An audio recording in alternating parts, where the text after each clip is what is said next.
आई coverage, रहस्य की खोज। अब शर्म मत करो, करो। अब तो मुस्कुराओ को आराम से कोई दिक्कत नहीं। स्क्रीन पर दिख रही ये महिला मेरठ की मुस्कान है, जिसने अपने प्रेमी के साथ मिलकर पति को 4 टुकड़ों में काट दिया। पुलिस लाइन में जब आरोपी मुस्कान मीडिया के सामने आई, तब उसकी मांग में सिंदूर था। मीडिया ने जब इसे लेकर उससे सवाल किया तो वो घूरने लगी। फिर थोड़ी देर में उसने नजरें झुका ली। दोनों आरोपियों को कोर्ट में पेश करते वक्त वकीलों ने उनके साथ मारपीट की। इस दौरान पुलिस ने उन्हें बचाकर कोर्ट में पेश किया। मेरठ में सौरभ राजपूत की हत्या को उसकी पत्नी मुस्कान ने बॉयफ्रेंड साहिल शुक्ला के साथ अंजाम दिया। पुलिस को उसने बताया कि चिकन काटने वाली 2 चाकू लाई, पहले पति के पेट पर बैठी, फिर सीने पर बाएं तरफ चाकू की नोक रखी और साहिल ने हाथ लगाकर चाकू सीने में उतार दिया। दोनों आरोपी 8वीं तक एक ही स्कूल में साथ पढ़े। इसके बाद दोनों का साथ छूट गया। साल 2019 में स्कूल के ग्रुप पर दोनों की जान पहचान दोबारा हुई और बातचीत शुरू हो गई। इस दौरान वो धीरे धीरे करीब आ गए। मुस्कान के घर पर आरोपी साहिल का आना जाना शुरू हुआ। प्रेमी साहिल ने ही मुस्कान के पति सौरभ को रास्ते से हटाने का प्लान बनाया था। हत्या के बाद उन्होंने शव को बेड में छिपाने की कोशिश की, लेकिन फिर प्लास्टिक के ड्रम में शव के टुकड़े रखकर ऊपर से सीमेंट डाल दी। आरोपी मुस्कान और साहिल हत्या के बाद शिमला और मनाली के टूर पर गए, जहाँ 13 दिन रहे। वहीं मंदिर में साहिल और मुस्कान ने शादी भी की। पति और पत्नी करीब 13 दिन तक शिमला और मनाली की सैर करते हैं, इधर उधर घूमते हैं। उसके बाद जब वापस लौट कर आते हैं तो महिला अपने मायके चली जाती है, क्योंकि 5 साल की जो इसकी बेटी होती है वो उसकी माँ के पास थी। माँ पूछने लगती है कि बेटा दामाद दिखाई नहीं दे रहे, ना ही उनसे बातचीत हो पा रही है और लगभग 13 दिन से तो बातचीत हो ही नहीं पाई, कहाँ है। जैसे ही माँ ने बेटी से पूछा तो बेटी ने इधर उधर घुमा फिराकर जवाब देने शुरू कर दिए, लेकिन इससे पहले कभी बेटी ऐसी बात नहीं करती थी। माँ को कुछ शक होता है। माँ जिद पर अड़ जाती है पूछने के लिए कि आखिरकार दामाद जी हैं तो कहाँ हैं। बेटी माँ की जिद के आगे टूट जाती है और बताती है कि उनका मैंने अब से लगभग 13 दिन पहले कत्ल कर दिया था। जैसे ही माँ ने ये बात सुनी, माँ के पैर तले जमीन खिसक जाती है, सोचने पर मजबूर हो जाती है। वो अपने पति से बताती है कि तुम्हारी बेटी कुछ इस तरह की बातें कर रही है, मुझे तो यकीन नहीं हो रहा है। अब बाप भी अपनी बेटी से पूछता है तो जो बेटी ने अपनी माँ को बताया था वही सब कुछ अपने बाप को बता दिया। बाप और माँ उस लड़की को लेकर सीधे थाने पहुंच जाते हैं और थाने ले जाने के बाद कहते हैं कि हमारी जो बेटी है वो दामाद जी के बारे में पूछते हैं तो वो कहती है कत्ल कर दिया है। इसके बाद फिर थानेदार के पास बात पहुंचती है। थानेदार ने संबंधित इलाके में 2 सिपाही भेजे और भेजकर पूछा कि आखिरकार मामला क्या है, क्योंकि उस लड़की ने बताया था कि उसने कत्ल कर दिया है और कत्ल करने के बाद जो लाश है वो घर के अंदर जो बाथरूम है उसमें रखी हुई है। 2 सिपाही बाथरूम में जाते हैं, जाकर देखते हैं तो बाथरूम नीट एंड क्लीन था और वहां किस तरह की कोई ऐसी बात दिखाई नहीं दे रही थी। तभी सिपाही बोलते हैं कि सब ये झूठ बोल रही है, यहाँ तो सिर्फ एक ड्रम रखा हुआ है, बड़ा सा ड्रम, वो भी सीमेंट से पूरी तरह से भरा हुआ है। जब इस महिला से फिर से पूछा जाता है तो महिला कहती है कि जो उसका पति है वो उस ड्रम के अंदर पैक है, उसको चिन दिया गया है, उसके छोटे छोटे 15 से ज्यादा टुकड़े हमने कर दिए हैं। ड्रम को जब खोला जाता है तो वाकई उसके अंदर लाश निकलती है। इसके बाद सोशल मीडिया पर यह कहानी, ये घटनाक्रम पूरा ट्रेंड करने लगता है। हर कोई इस घटनाक्रम के बारे में जानने की कोशिश में जुट जाता है कि आखिरकार मामला क्या है और हुआ क्या था, कौन था वो जो उसका पति बनकर शिमला और मनाली में घूम रहा था। आज की इस कहानी के माध्यम से समझने की, जानने की कोशिश करते हैं। आदाब, नमस्कार, सत श्री अकाल। मैं उस्मान सैफी। आज की जो सच्ची घटना मैं आपको सुनाने जा रहा हूँ, ये सच्ची घटना है उत्तर प्रदेश के एक जिला है मेरठ और मेरठ जिले का ही एक थाना लगता है ब्रह्मपुरी, और ब्रह्मपुरी थाना क्षेत्र का इलाका है, एक कॉलोनी है जिसका नाम है इंदिरा नगर। दरअसल इंदिरा नगर में ही एक मास्टर कॉलोनी है और मास्टर कॉलोनी की ये सच्ची घटना है। एक लड़का जो कि मर्चेंट नेवी का पूर्व कर्मचारी होता है, 24 फरवरी 2025 को रात लगभग 8 या 9 बजे के आसपास की बात है, वो अचानक से लंदन से अपने घर पहुंच जाता है। और लंदन से घर पहुंचने की उसके पीछे की एक वजह थी कि जैसे ही अगली तारीख यानी कि 25 फरवरी आएगी, रात को 12 बजे जैसे 25 फरवरी की तारीख आगे बढ़ेगी तो उसकी पत्नी का जन्मदिन शुरू होता है और वो अपनी पत्नी के जन्मदिन के लिए सरप्राइज देना चाहता था। ठीक 2 दिन के बाद यानी कि 28 फरवरी को उसकी बेटी का जन्मदिन होता है, तो इसलिए माँ और बेटी यानी कि पत्नी और बेटी को वो सरप्राइज देना चाहता था। और अचानक ही घर में जब दस्तक देता है तो घर में खुशियों के गीत से गाए जाने लगते हैं और एकदम सरप्राइज देखकर सब लोग चौक हो जाते हैं। ऐसे ही जो ये सब घर में ठीक ठाक चल रहा था। अगला दिन निकलता है, 25 तारीख को अपनी पत्नी का जन्मदिन मनाता है और 2 दिन के बाद अपनी बेटी का जन्मदिन मनाता है। घर परिवार के सभी लोग वहां पर आते हैं, केक कटता है और खुशियों के गीत गाए जाते हैं। सब कुछ ठीक ठाक चल रहा था, लेकिन जब 2-4 दिन और बीत जाते हैं, ये बात है 4 मार्च 2025 की रात लगभग 11 बजे के आसपास, पति आराम से सोया हुआ था और रात के जैसे ही 11 बजते हैं, पत्नी उसके सीने पर आकर बैठ जाती है, एक बड़ा सा चाकू लेती है और पत्नी अपने ही पति के सीने में बहुत तेजी के साथ घोंप देती है। जैसे वो चाकू उसके शरीर के अंदर जाता है उसके बाद उसकी चीख निकल जाती है। लेकिन वो चीखने की इसलिए स्थिति में नहीं था, कुछ घंटे पहले उसने जो खाना खाया था, खाने में नशीला पदार्थ मिलाया हुआ था, और नशीला पदार्थ मिलाने की वजह से उसकी जो बॉडी थी वो उस तरह से मूवमेंट नहीं कर रही थी, इस तरह से विरोध नहीं कर रही थी, जिसकी वजह से वो अपनी पत्नी का कुछ विरोध कर पाता। पैर हिलाने की कोशिश कर रहा था तो किसी ने पैर पकड़े हुए थे। अब इसके बाद जिसने पैर पकड़े हुए थे उसने उस चाकू को पकड़ लिया, और जिसने चाकू पकड़ा हुआ था उसने पैरों को और हाथों को पकड़ लिया। इसके बाद एक के बाद एक चाकू सीने में घोंप दिए जाते हैं, मारे जाते हैं। वो रो रहा था, गिड़गिड़ा रहा था, कह रहा था कि जैसा तुम कहोगे मैं वैसा करूंगा, जैसा तुम कराओगे मैं वैसा ही करूंगा, मुझे माफ कर दो, मुझे छोड़ दो, मैं तुम्हें तलाक दे दूंगा, मैं तुमसे बहुत दूर चला जाऊंगा, तुम्हारी जिंदगी में कभी लौट कर नहीं आऊंगा। वो इस तरह से कहता चला गया, लेकिन सामने वाले पर इस बात का कोई असर नहीं पड़ रहा था। ये आवाज, ये बातें उसकी दोनों के यानी कि कातिलों के कानों तक पहुंच ही नहीं रही थी, और वो अपना काम बड़े इत्मीनान से, बहुत आराम से कर रहे थे, ना उन्हें किसी को मारने का कोई फर्क पड़ रहा था। आखिरकार लगभग 25 से 30 मिनट तक वो व्यक्ति ऐसे ही दर्द से तड़पता रहता है, और एक बार को आकर दम तोड़ देता है। जैसे वो दम तोड़ता है, मर जाता है, उसकी नफ्स को टटोला जाता है। अब यहां से ये दोनों यानी कि जो इसकी पत्नी होती है, इसका नाम मुस्कान रस्तोगी होता है, वो ये सोच रही थी कि इसकी लाश को कैसे ठिकाना लगाया जाएगा, क्या किया जाएगा। तभी वो अपने प्रेमी से बातचीत करती है, तो प्रेमी ने कहा कि परेशान मत हो, मेरे पास कुछ पॉलीथीन है, और पॉलीथीन के अंदर इसकी लाश के टुकड़ों को पैक कर देंगे, उसके बाद शहर के अलग अलग हिस्सों में कहीं जाकर फेंक देंगे। ये ऐसे प्लानिंग कर रहे थे, लेकिन उसने कहा कि अगर बार बार यहां से निकलोगे तो मोहल्ले में सीसीटीवी कैमरे लगे होंगे और तुम कैमरे में आ जाओगे, फंस जाओगे, इसलिए कुछ ऐसा करो जिससे कि किसी को इस बात का एहसास ना हो, किसी को इस बात के बारे में जानकारी ना हो। तभी वो रात भर इंतजार करते हैं और शरीर के अलग अलग टुकड़े करते हैं, बाथरूम में उस लाश को रखते हैं। उस लाश से जितना भी ब्लड बह रहा था, खून बह रहा था, वो बाथरूम में होता हो बाहर नालियों में बह जाता है, और उसके शरीर के लगभग 15 से ज्यादा टुकड़े किए जाते हैं।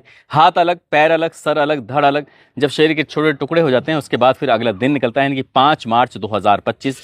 इसका जो प्रेमी होता है सीधा बाजार जाता है। बाजार जाने के बाद वो सीमेंट की बोरी लेके आता है, साथ ही कुछ डस्ट लेके आता है, और एक बड़ा सा ड्रम लेके आता है। ये सब लाने के बाद अपने उसके बाथरूम में रखता है। बाथरूम में रखने के बाद जितने भी टुकड़े थे जो कि पॉलीथीन के अंदर पहले से ही पैक थे, इसके बाद उस जो डस्ट थी और साथ ही सीमेंट को घोलकर वो उस बड़े से ड्रम के अंदर रख देते हैं, और जो बॉडी के पार्ट्स होते हैं उन पार्ट्स को उसके ड्रम के अंदर डाल देते हैं। अब यहां से दोनों यानी कि इसका जो प्रेमी होता है मुस्कान और उसका प्रेमी, वो यहाँ से एक प्लान करते हैं कि क्यों ना बाहर चलते हैं घूमने के लिए, और यहाँ से चले जाते हैं सीधा शिमला। और शिमला जाने के बाद, शिमला जाने से पहले हालांकि जो उनकी बेटी थी वो पहले से ही अपनी नानी के यहाँ पर ज्यादातर रहती थी। 5 साल की वो बेटी है, और ये घर में बिल्कुल अकेली रहती थी। प्रेमी का जब तब आना जाना होता रहता था, पति अक्सर लंदन रहता था। यहाँ से चले जाते हैं। मोहल्ले वालों को ये बता के गई थी कि मैं अपने पति के साथ शिमला घूमने के लिए जा रही हूँ, उसके बाद हमारा प्रोग्राम है मनाली घूमने का। वो घूमते हैं, घूम घाम कर वापस जब आते हैं, आने के बाद ये प्रेमी तो अपने निकल जाता है, लेकिन जो महिला होती है इसका नाम पूरा मुस्कान रस्तोगी होता है, उम्र लगभग 26 साल के आसपास होती है। वो अपनी माँ के पास जाती है। माँ जो कि ब्रह्मपुरी थाना क्षेत्र का ही एक गौरीपुरा इलाका होता है, वहां पर वो रहते हैं परिवार के लोग। माँ पूछ रही थी कि दामाद से कई दिनों से बातचीत नहीं हुई है, आखिरकार दामाद हैं कहाँ पर। लेकिन जब बार बार माँ यही बात पूछ रही है तो लड़की गुस्से में आकर कहती है कि मैंने उसका कत्ल कर दिया है, उसको मार दिया है। जब उसकी माँ ने ये बात सुनी तो अपने पति से कहा कि तुम्हारी बेटी ने कुछ इस तरह का कांड कर दिया है, क्या तुम्हें पता भी है। 17 तारीख को ये बात वापस आए थे। 18 मार्च 2025 को ये नजदीकी पुलिस स्टेशन यानी कि ब्रह्मपुरी थाने में पहुंचते हैं। वहां जाकर बताते हैं कि हमारी बेटी की ये करतूत है, उसने इतना बड़ा कांड कर दिया है। जब पुलिस वाले ये बात सुनते हैं तो पूछते हैं कि लाश कहाँ है, तो वो बताती है महिला कि उसके पति की जो लाश है वो बाथरूम के अंदर रखी हुई है, आप जाकर देख सकते हैं। जैसे ही 2 सिपाही यानी कि जो बीट के सिपाही होते हैं वो मौके पर पहुंचते हैं, दरवाजा खुलता है। दरवाजा खुलने के बाद बताते हैं कि बाथरूम तो बिल्कुल नीट एंड क्लीन है, वहां किसी तरह की कोई दिक्कत नहीं है, परेशानी नहीं है। तभी उन्हें लगता है कि शायद ये महिला झूठ बोल रही है। वो इंस्पेक्टर को सूचना देते हैं कि साहब ये तो झूठ बोल रही है, यहाँ तो कोई लाश वाश है नहीं। वो महिला कहती है कि वहां पर एक ड्रम रखा हुआ है, आप उस ड्रम को जब खोलेंगे तो उसके अंदर लाश मिलेगी। ड्रम पूरी तरह से पैक था, क्योंकि वो पूरा सीमेंट से पैक हो चुका था, भर चुका था। उसमें ना किस तरह की कोई स्मेल आ रही थी, ना कोई दिक्कत परेशानी थी। अब यहां से पुलिस वालों को ये सूचना पहुंचती है। उसके बाद बड़े बड़े अधिकारी यहाँ मौके पर पहुंचते हैं, और पूरे शहर भर में यह हंगामा खड़ा हो जाता है कि एक महिला ने अपने प्रेमी के साथ मिलकर अपने पति की हत्या कर दी है और लाश को ड्रम के अंदर चिनवा दिया है, पैक कर दिया है। दरअसल ये कहानी के अगर बैकग्राउंड में झांकने की कोशिश करें तो ये कहानी शुरू होती है साल 2015 से।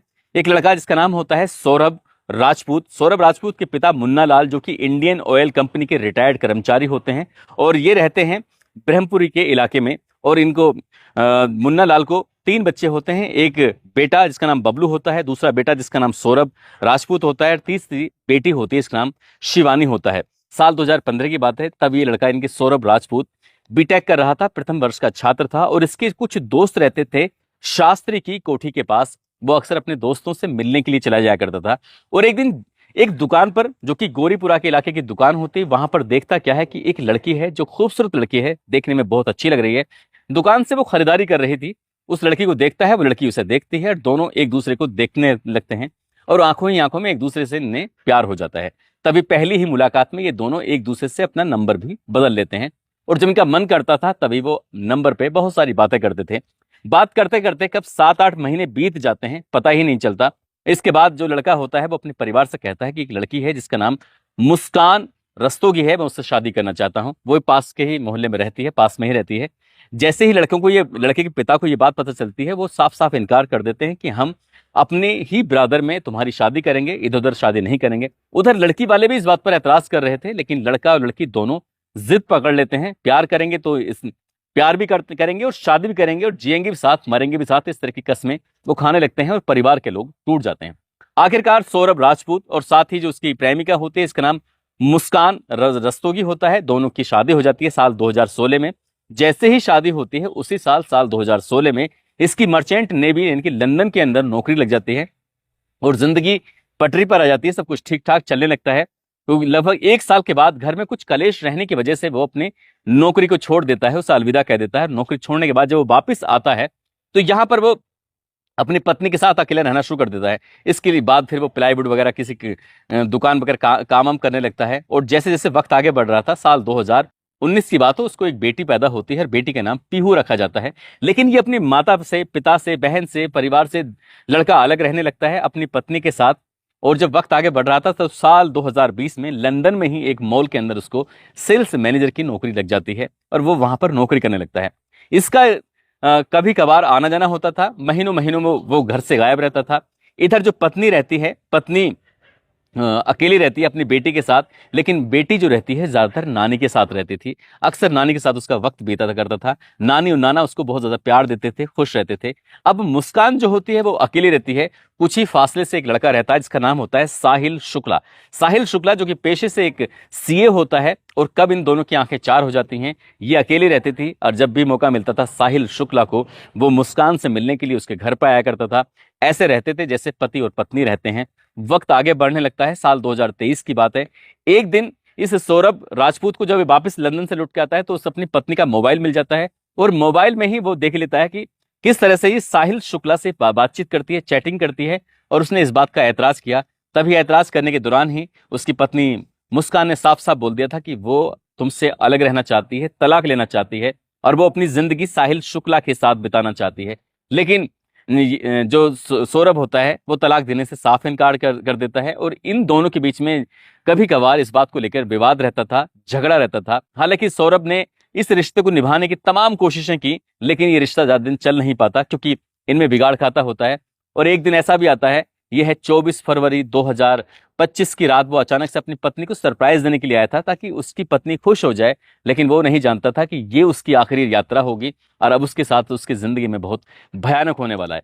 दरअसल उसने अपनी 25 तारीख को पत्नी का जन्मदिन मनाया, और अगले 2-1 दिन के बाद इनके 28 फरवरी को उसने अपनी बेटी का जन्मदिन मनाया। जन्मदिन मनाने के बाद सब लग रहा था सब कुछ ठीक ठाक है, लेकिन 4 मार्च 2025 की रात लगभग 11 बजे के बाद आसपास उसका कत्ल कर दिया जाता है, और कत्ल के बाद उसकी बॉडी को एक ड्रम के अंदर पैक कर दिया जाता है। जब ये मनाली और शिमला घूम कर आए थे 13 दिन के बाद, तब ये प्रेमी और प्रेमिका सीधे घर पहुंचते। घर जाने के बाद वो कहते हैं कि अब इस ड्रम को उठाकर यहां से बाहर फेंक देते हैं।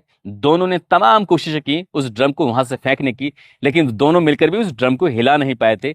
इसके बाद फिर जो साहिल होता है सीधा बाजार जाता है, जहां पर मजदूर मिलते हैं, मजदूर जो एक ठिए पे मिलते हैं। वहां जाने के बाद मजदूरों से कहता है कि एक भारी सामान है, एक भारी वस्तु है, उसे उठाकर सीधा ई रिक्शे में रखना है, और एक ई रिक्शा भी लेके आते हैं। ई रिक्शा घर के बाहर खड़ा हो जाता है।